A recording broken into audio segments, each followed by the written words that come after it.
What do you get when you cross a lawyer who is also a judge, his wife who is determined to expose widespread corruption and who is also running for mayor, and a menacing mafia of monsters? You get death and a whole lot of it. This is Monsters.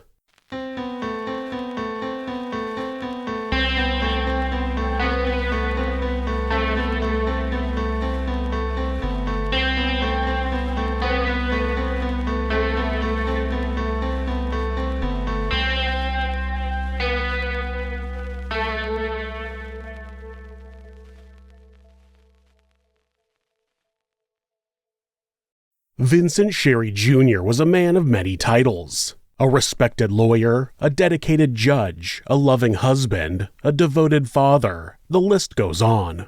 He started law school as a young adult and immediately enlisted in the Air Force as a legal representative. He worked his way up the ranks until he was a colonel in intelligence as well as military judge advocate. During his time in the military, Vince married Margaret Joyce Smith, and the couple went on to have 4 children together: Lynn, Vince Jr., Eric, and Leslie.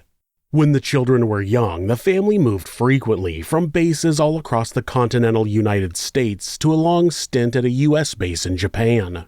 In 1971, Vincent retired from the Air Force after 20 years of service. By then, their children were grown and living away from home or studying at college, so they decided it was the perfect time to pursue their shared passion for travel. Military life had been full of many cities and countries, but now they wanted to explore on their own terms without the lingering worry of being moved when they'd only just settled in.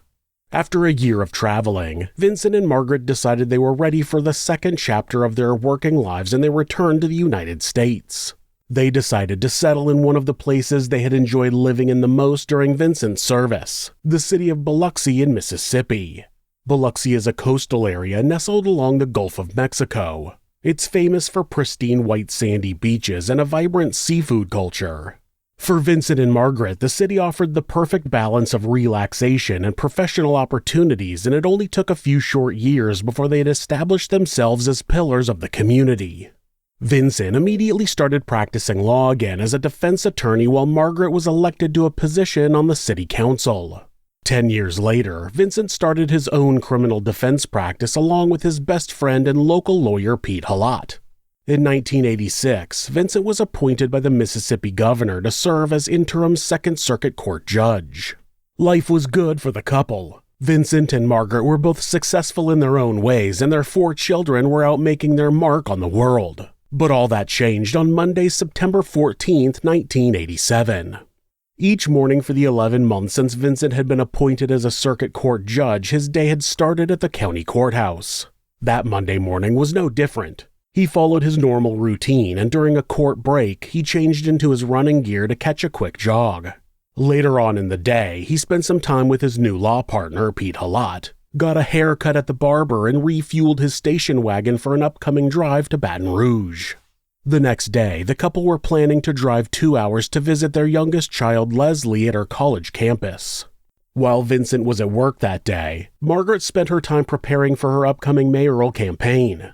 At the center of Margaret's campaign was her claim that she had uncovered a major corruption scheme which had infiltrated to the highest levels of local government in Biloxi. She told her friends that she was working with the FBI to expose the fraud, and that all she had to do now was sit back and wait for them to arrest the target of her allegations, the current mayor, Gerald Plessy. Although the FBI hadn't given Margaret a time frame of when that arrest might take place, she told her husband that she intended to go public with what she knew the day after they returned from visiting Leslie. But Margaret never got the chance. At around 7 p.m. that night, Margaret was on the phone to a friend when Vincent began to complain that she was hungry. She abruptly hung up the phone with a loud clatter. That was the last time anyone ever spoke to her.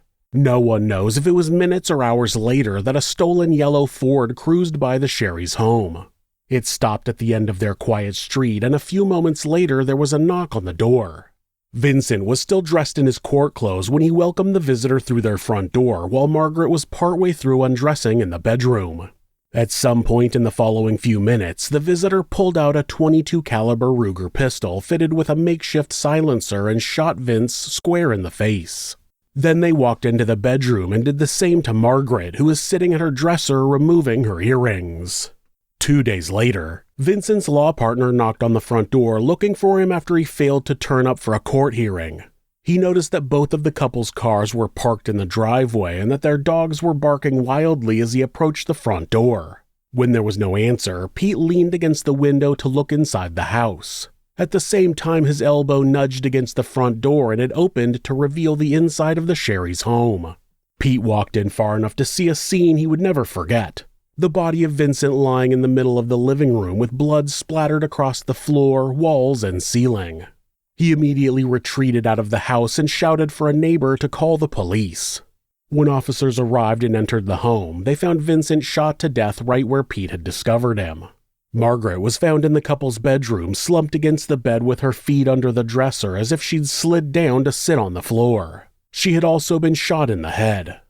Over the next few hours, a crime scene investigation got underway and the bodies were removed for autopsy. The results showed that Vincent had been shot at point-blank range through the mouth. The shot had shattered his teeth on an inward trajectory. Margaret had been shot 4 times point-blank, but hers were to the back of the head. Unlike the bloody brutality of Vincent's death, Margaret had just one stream of blood flowing from her temple down to her chest. Based on the amount of blood found around Vincent's body, investigators determined that he was still alive when Margaret was killed. They believed that after she was shot, the killer returned to finish him off for good. Vincent was shot in the face once more, with the bullet entering his head just below the right eye. Inside the bedroom, forensic investigators found 2 bullets in the wall which they assumed had been fired before Margaret was killed. Aside from that and the blood spatter from Vincent's shooting, the scene was eerily tidy. There was no sign of forced entry and no evidence of a violent altercation before the shooting. Nothing about the home looked out of place except for foam rubber which was found around the bullet wounds and on the floor beside the bodies. Officers suspected that someone had shot the bullets through a pillow or used a homemade silencer during the shooting. With all of that in mind, as well as the fact that nothing had been taken from the home, investigators quickly determined that the murder was not some random spur-of-the-moment attack or robbery. It was a professional hit. Given the couple's role in both the legal system and local politics, it was easy to conclude they had been targeted. But the truth about why wouldn't be so easy to uncover. Eric Sherry was the first of the children to find out about his parents' murder, but he wasn't given the dignity or respect of an official notification. Instead, one of his colleagues called to offer their condolences after they heard about the murders on a radio news broadcast. Even in those days, the media were scavengers, preying on others at the worst moments of their lives. That put Eric in the unenviable position of informing his siblings that not one but both of their parents had been killed, inside their own home. As each sibling found out the terrible news, they made plans to get to Biloxi as soon as they could. Lynn was the oldest child, and she took responsibility for sharing the news with as many of her parents' friends as she could. It was an exhausting task, and with each new declaration, she felt more and more detached from what she was saying. Finally, she decided to call her dad's best friend Pete to get some more information and to find out anything that could help her make sense of what had happened. Pete answered the phone right away and told her he didn't want to give her any details over the phone. It would only upset her further, and he wanted to wait until she arrived in town. But Lynn wasn't taking no for an answer, and she pressed Pete for more. Eventually, he gave in and walked her through the events of that morning. Pete told Lynn that he had gone around to the house after Vincent hadn't shown up for his docket. He said, quote, "I walked a little into the house and I saw your dad's feet. I didn't want to find your mom." Soon after that, the police arrived and took over the scene. Pete didn't have much more information to share, but he told Lynn to bring all of the siblings over to the law office when they arrived. In the meantime, he would speak to his contacts to see if there was anything more he could learn about the murders before they met. When the 4 Sherry children were reunited, they gathered in the foyer of the office which their father had worked in for more than 15 years. Pete sat them down, and before they could ask a single question, he told them, quote, "Listen, there's something you need to understand. There's nothing you can do to bring your parents back to life. Nothing. The best thing you can do is drop it." The siblings felt that Pete's reaction was an abrupt way to start the conversation about their parents' deaths. He answered a few of their questions, but there was nothing substantial to his responses. It was only as Lynn was leaving that she considered another alternative. Maybe Pete had found out something about the murders or her parents, and he didn't want to ruin the children's lasting memories of them as good, honest people. The double murder of such prominent members of the area hit the Biloxi community hard. Residents demanded action, and they demanded it quick. When officials announced they didn't have any suspects in the case just a few days after the murders, a number of local Gulf Coast businessmen joined forces and offered a $50,000 reward for information. Over the coming days, the story spread and reports were published in the New York and Los Angeles Times. When the media began running the story on the front page, many local businesses reported a dramatic increase in the number of gun sales. Even the mayor got involved when he announced that he was funding a task force to solve the case. The most obvious first line of inquiry was to establish who would want Vincent and Margaret dead, and who was most likely to benefit. They started with Vincent. First, they needed to establish if there were any criminals with a grudge against him for a harsh punishment he had handed down in his role as a judge, or maybe he had failed to defend one of his clients and they had lost their case. When they looked at that angle, they found plenty of people who fit that description. There was a cocaine smuggling preacher who had accused Vince of taking a huge fee and not protecting him from prison. There was a mobster from Chicago who was a local strip club mogul whose reputation as a ruthless businessman was well known throughout Biloxi's underworld. But most promising of all was a former cocaine smuggling client named Betty Inman who had once expressed her desire for Vince to leave his wife and join her in a life of crime. When he declined her proposal and subsequently failed to get her out of a prison sentence, her love letters became death threats. Apparently, she told anyone who would listen that she would kill Vince if she got the chance. There was a small problem with that lead, however. Betty had been in prison at the time of the murders. But if they followed the suspicion that the murders had been a hit, there was every possibility she had arranged the whole thing from behind bars. Betty was a strong suspect, and her name stayed on the top of the list for quite some time. While investigators focused on Vincent and Margaret's past, forensic technicians went over every inch of their home. They agreed with the early determination that the shooting was a professional hit. Nothing appeared to be missing from the house. Vincent's wallet was in his back pocket, Margaret's purse was in her desk, and her safe was untouched. The mayor was true to his word, and significant police resources were directed to the case. Police scuba divers were deployed to scour Biloxi's back bay and the ponds at the nearby golf course to search for the murder weapon, but the search turned up nothing related to the case. There was one other aspect of the crime that officers were struggling to explain. When had the murders actually occurred? The medical examiner was able to determine the couple had been dead for some time, but it was unclear if they had been killed the night before they were found or the night before that. The tests to pinpoint the time of death would take another few days to process, and in the meantime, officers worked from the assumption that the hit had been carried out on either Monday or Tuesday night. Narrowing down the timeline became more confusing when a local parole officer provided a statement where he swore he had spoken to Vincent about one of his parolees on Tuesday morning. Either way, it appeared that the killer had acted at a time when the couple were expected to be out of town for the visit to see their daughter in Baton Rouge. This meant no one had been looking for them the day before they were found. That element indicated one thing. The killer had either been watching and learning about the couple's habits from afar, or they were someone the couple knew well enough to know they were going out of town. That theory was backed up by the fact there was no sign of forced entry. Everything pointed to the couple having welcomed the murderer inside their home. Even the behavior of Margaret and Vincent's two beloved dachshunds corroborated that theory. When officers arrived on the scene after the bodies were found, the two tiny dogs had become extremely defensive. They barked and bared their teeth, and no one could get close to the victims until the dogs were removed from the scene. That contrasted with how the dogs behaved when someone they knew came close. In those instances, they would relax and wave their little tails in joy. When Vince's background failed to turn up anyone other than Betty as a suspect, the investigators turned their attention to Margaret. Maybe all her talk about exposing citywide corruption had put her in someone's crosshairs, and that person had decided there was only one way to guarantee she would keep her mouth shut. That theory seemed even more likely when officers spoke to Sherry's oldest daughter, Lynn. She told them about a conversation she had with her mother 4 months earlier when Margaret had told her, quote, "Things are getting hot down here, maybe too hot to handle. I've nearly got enough to blow the lid off of this town. I just hope to God they don't come after my children." Margaret had been set on exposing corruption in Biloxi for as long as Lynn could remember, and so she brushed off the ominous comment just like she always did. Her mother's desires to become mayor had always seemed more like a passion project than something that was life-threateningly dangerous. But now that both of her parents had been shot to death in what seemed like a professional hit, Lynn began to wonder. Had Margaret stumbled upon information someone was willing to kill over? Or worse yet, was Margaret's longtime arch-rival to blame? Gerald Blessey was the mayor of Biloxi, and that made him public enemy number one in Margaret's eyes. Where others saw a decorated Vietnam vet and a man who wanted to help the disenfranchised black community, Margaret saw a man who misspent government funds and made friends with underworld crime figures.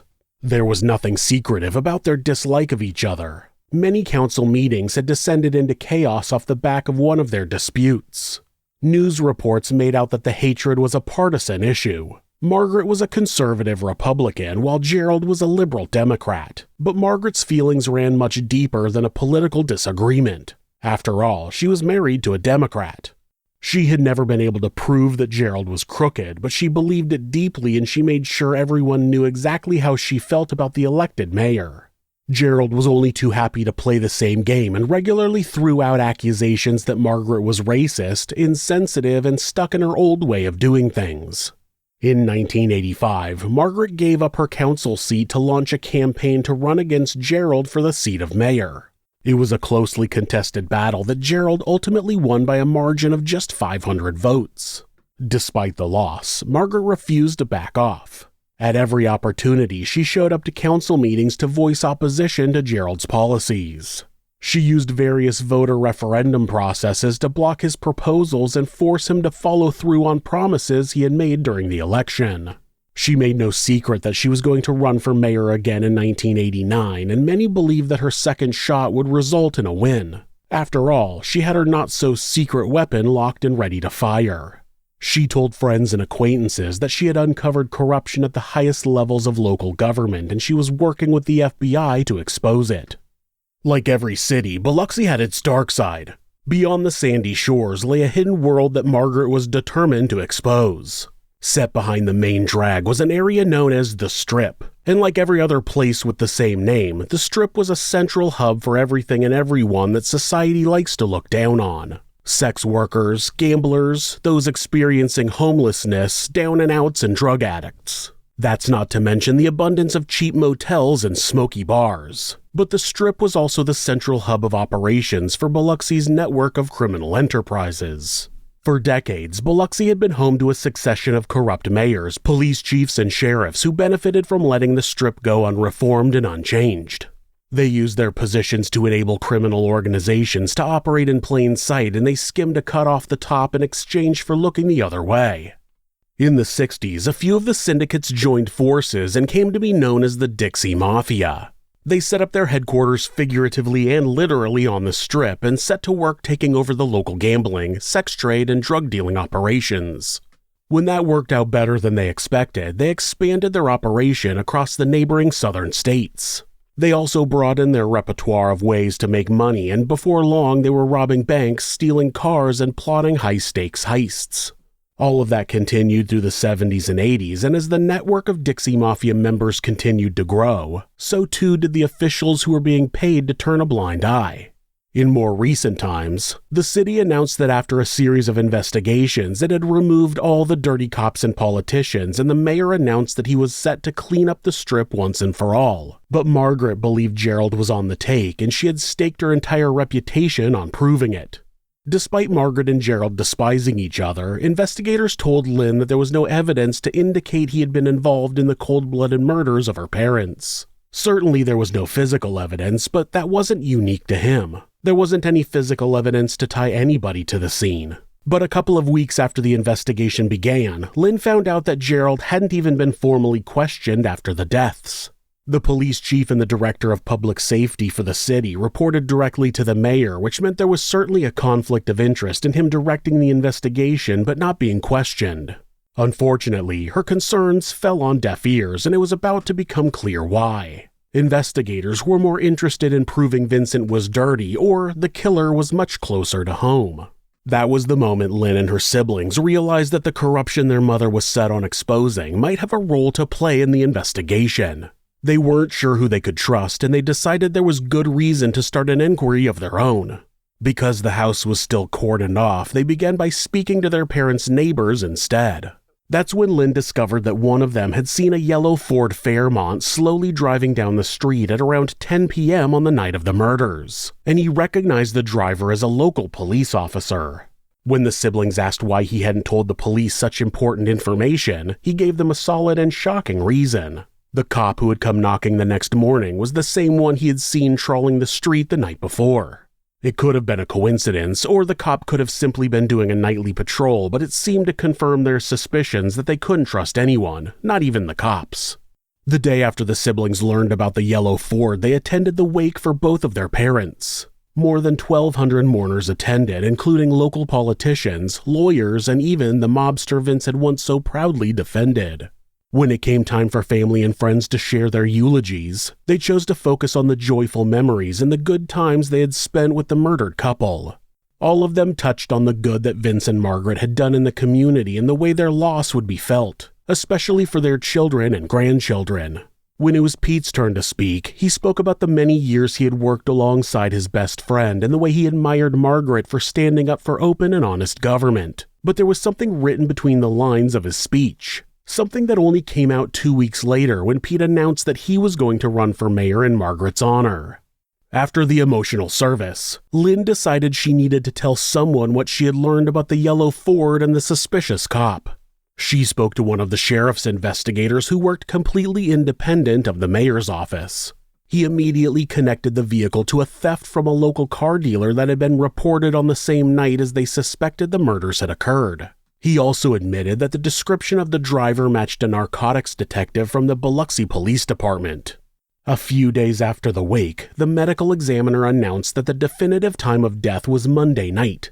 That was backed up by the fact that Margaret hadn't taken her nightly medication, which she took religiously before going to bed. The ME announced that the time of death was a 3-hour window between 7 and 10 p.m. on the night of Monday, September 14th. The statement from the parole officer was determined to be flawed, and the sighting of the yellow Ford at 10 p.m. became the central focus of the investigation. Well, it should have, but the cops wrote that off as a flawed statement as well. Gee, I wonder why. Instead, the entire investigation pivoted to focus on a surprise suspect, the couple's own son, Eric. There was plenty of evidence that made investigators suspicious of Eric. First of all, he had arrived in town just a couple of hours after first hearing from the colleague who had heard the radio report. That was long before any official announcement about the murders and hours before his siblings arrived in town. It was so soon after the discovery of the bodies that investigators felt that Eric must have been close to Biloxi at the time of the murders. Otherwise, how did he get there so fast? Eric possibly being in the area around the time of death was also backed up by the fact that he had told a friend that he was due to visit the Gulf Coast that week. That was something he failed to tell the police during his first interview, and when he was questioned about the trip, he said he had a DJing gig which he had pulled out of because of his own work commitments. Except, when officers looked into his story, they found out that he had been let go from his regular job not long before he planned the visit. Local officers also claimed that Eric was a small-time drug dealer who used his DJ side hustle to cover for his less legitimate activities. They claimed that Vincent had gotten Eric off the hook whenever he was caught dealing, and that on the night the bodies were discovered, he was seen at a local dive bar which did not match the behavior they expected of a grieving son. But by far the most explosive puzzle piece that tied Eric to the murders was that the investigators had discovered he was adopted, and Eric didn't know it. The only child who was aware of his history was Lynn, as she was around 7 years old when Eric was taken in. Margaret's brother was Eric's biological father. When he was just 8 months old, his biological parents had separated and he was left with his father, but he decided that he wasn't cut out for the single father thing, so he asked his sister Margaret to take Eric in. Vincent and Margaret agreed they would tell Eric when he was old enough to understand, but as the years passed by, the perfect moment never seemed to arrive, and ultimately it became a secret they felt would do more harm than good to reveal. The investigator speculated that Eric had somehow discovered the truth about his origins and confronted his parents. When the conversation didn't go well, he had flown into a rage and murdered the people who had betrayed him his whole life. Before they spoke to Eric about their theory, they questioned Lynn about the secret adoption. She begged them not to tell Eric on top of everything he was already dealing with.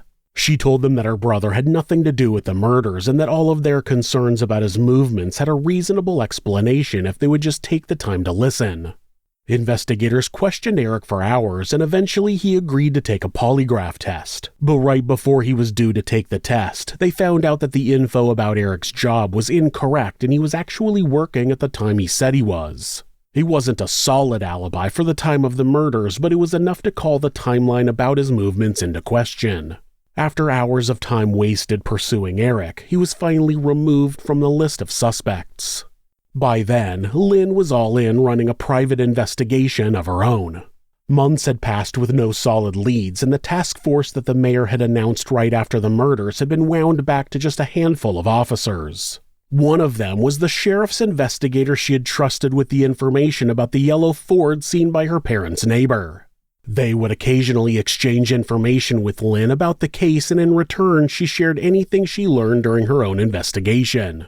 It was through that connection that she learned about a link between her father's law office and a prison scam being run out of Angola. The con was a classic lonely heart swindle.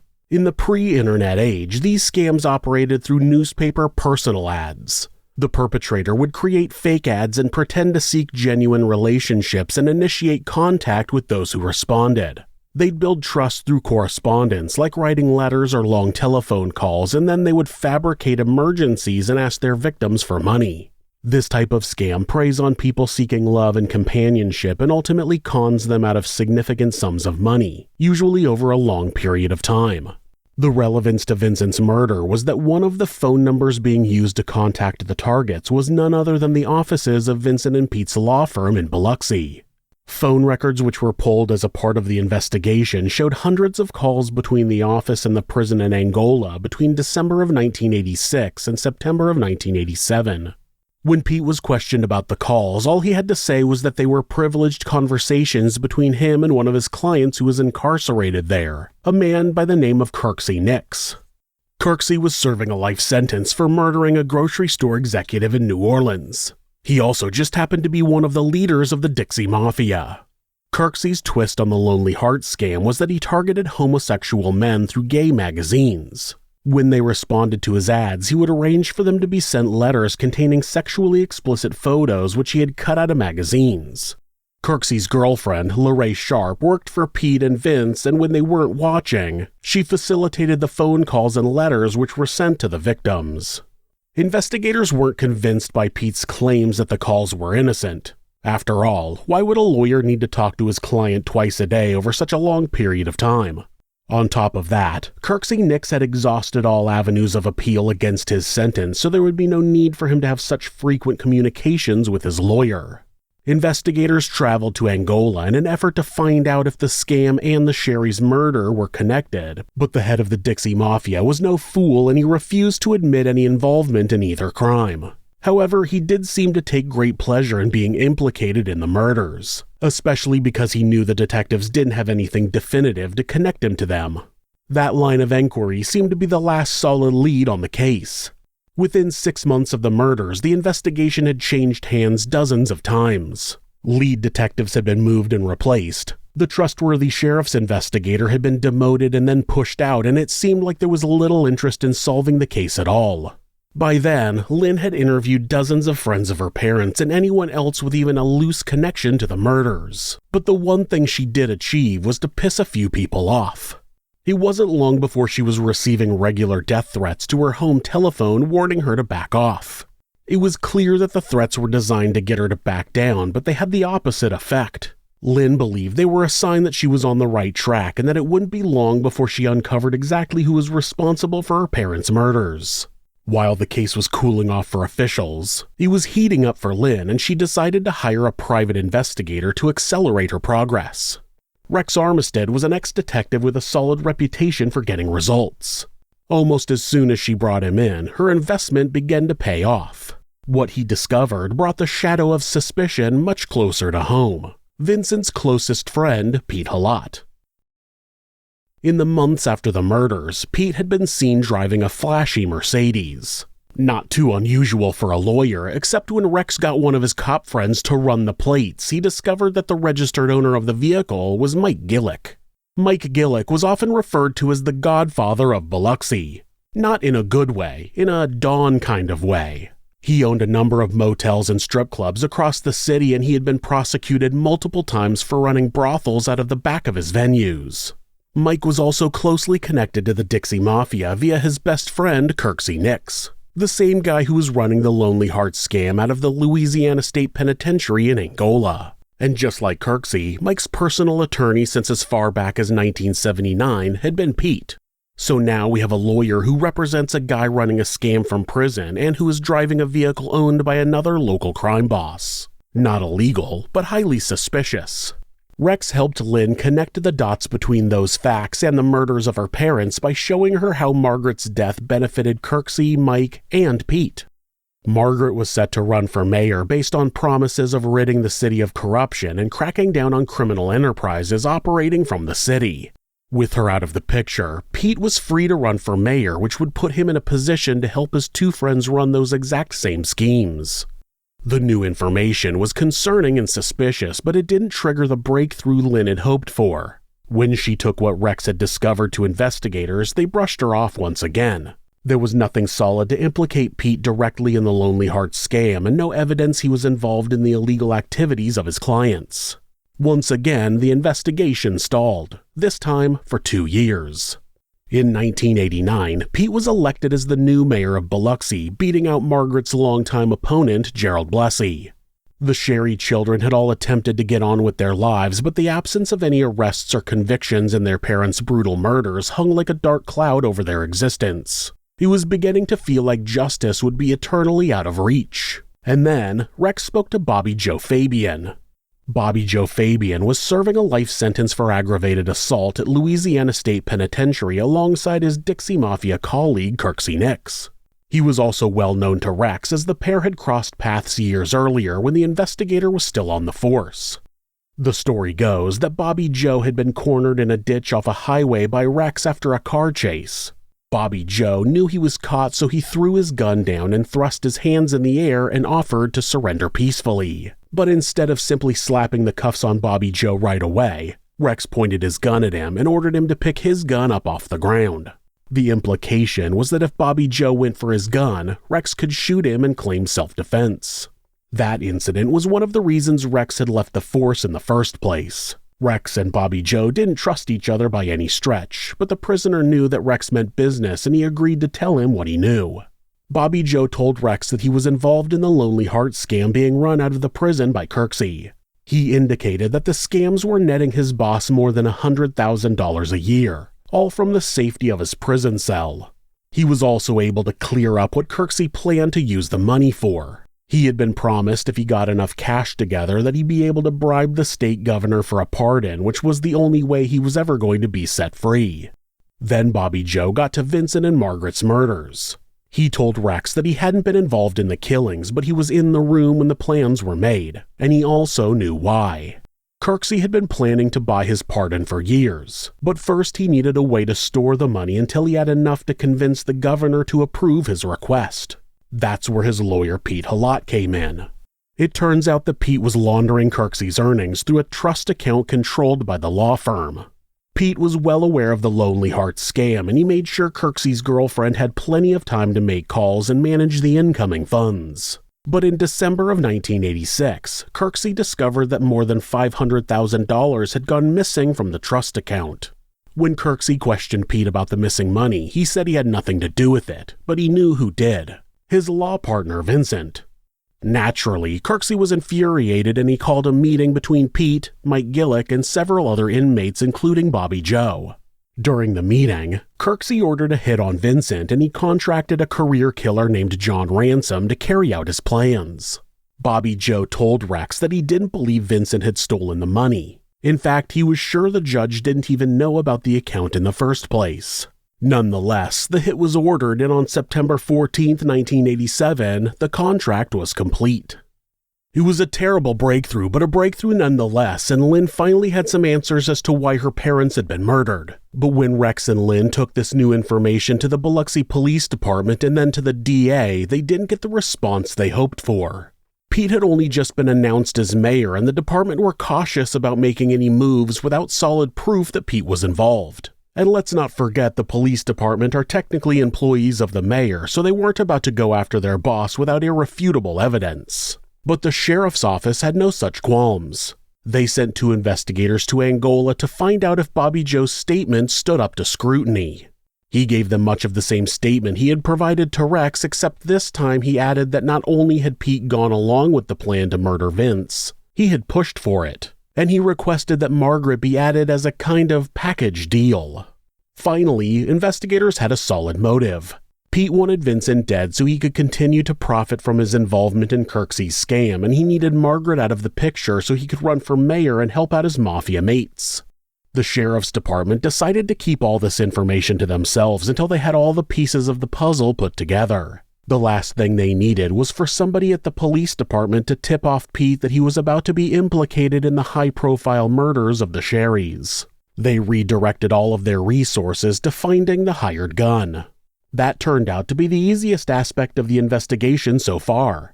John Ransom had been arrested on a murder charge in Georgia, and when his home was searched, investigators found silencers and a roll of foam which matched the debris found at the Sherry's home. While the investigators were piecing together John's involvement, someone tipped off the media that Pete had been implicated in the murders by an informant at the Angola prison. Pete immediately went on the offensive, and he called a press conference to answer questions from the media. He used various defenses, including that he had never met Bobby Joe and questioning whether people would rather believe a convicted murderer or an elected official and respectable citizen. 5 days later, he called another press conference where he showed visitor logs from the Angola prison, which showed no record of him having visited on the dates that Bobby Joe had alleged he was making plans for a hit on the couple. Immediately after that press conference, the U.S. Attorney for the Southern District of Mississippi made an announcement that the FBI was joining the investigation and a grand jury was being convened to look into the case. Finally, after 2 years, the family looked like they might get some answers and even some convictions. With the FBI on board, witnesses were re-interviewed and evidence was re-examined. That's when investigators got one of the biggest breaks outside of Bobby Joe's statement. But this time, it came from someone who didn't even know they had held the missing pieces all this time. Charles Ledger was a young attorney Pete had chosen to replace Vince when he was given the circuit court bench seat. He had accompanied Pete to the Sherry's house on the day he found the bodies. Despite being a witness to one of the most critical aspects of any murder investigation, he was only spoken to briefly at the scene, and the statement he gave was never connected to the bigger picture of the investigation. Charles told investigators that a day or two before the murder, a tall, lanky man with a limp in his right leg had come up to him in downtown Biloxi asking where he might find Vincent Sherry. He was a bit put off by the man's appearance, but the request seemed innocent enough, so he replied that Vince was probably at the courthouse. When the face of that particular man was shown on TV in connection with the Sherry murders 2 years later, Charles immediately recognized it. He was the face of John Ransom. But it wasn't so much that the face was recognizable, it was the limp which stood out in Charles's mind. John Ransom had an artificial right leg to replace one which was shot off years earlier. And then Charles revealed more detail about what had happened on the morning when Pete found the bodies. Remember, Pete had told officers that as soon as he saw Vincent's body, he had run outside and told neighbors to call the police. His statement said that he had no idea Margaret was also dead inside the house. But Charles recalled Pete rushing him out of the house and telling him that Vince and Margaret are dead. Pete had been dismissed as a suspect very early on in the investigation. His story seemed credible, and there didn't appear to be any obvious motive for him to have his legal partner and friend murdered. Right at the outset, officials learned Vincent had been turned down on a life insurance policy for the new law practice due to his high blood pressure, so there was no financial motive for Pete to murder his partner. But with so many people pointing the finger at him, it was clear that not only was he involved, he might even be one of the instigators of the whole thing. Despite the mounting evidence, it still took 2 more years for the federal grand jury to indict 4 people in connection with the double murder. The charges were 1 count related to the illegal scam and murder conspiracy, another count of wire fraud, and 2 counts of traveling across state lines with the intent to commit murder for hire. Named in the indictment were Kirksey Nix, Mike Gillick, John Ransom, and Kirksey's girlfriend.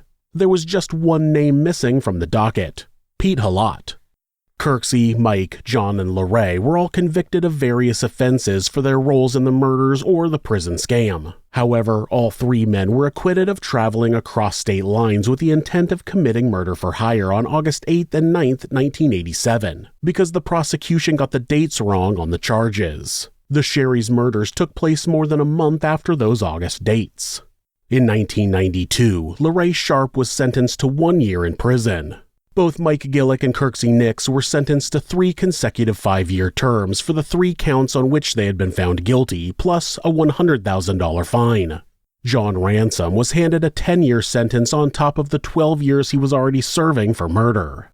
The verdicts in the trial were seen as a victory for the Sherry children, but they still hoped that one day the man behind their parents' murder would face justice, and by now they believed that person to be Pete Halott. But so many years had passed, and it was beginning to look like Pete had orchestrated the perfect murder. Kill off your rivals and make yourself untouchable by getting elected into a powerful position.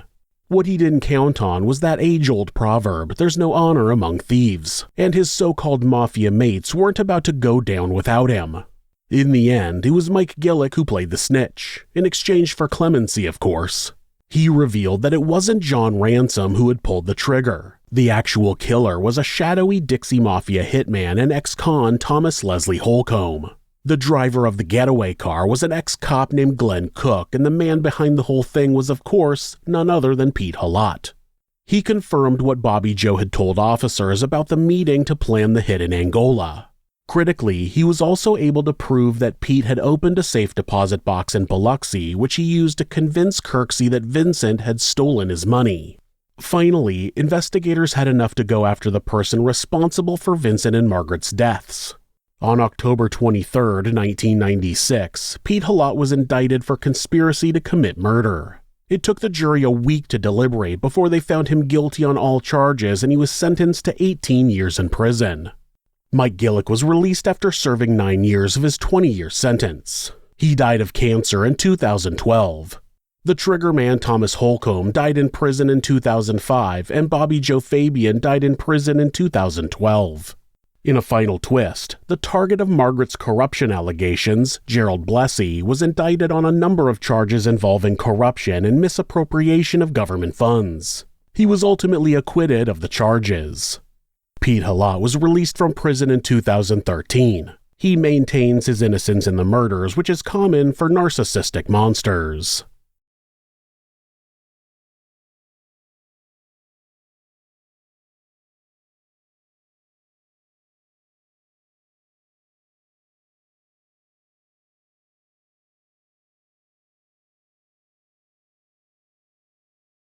If you're a fan of true crime, hit subscribe and turn on notifications so you don't miss an episode. You can also hit like or leave us a comment. You can check out our other show, Somewhere Sinister, on YouTube or anywhere that you listen to podcasts. If you'd like to support the show, check out our merchandise at thisismonsters.com. The link is in the description. Thanks again, and be safe.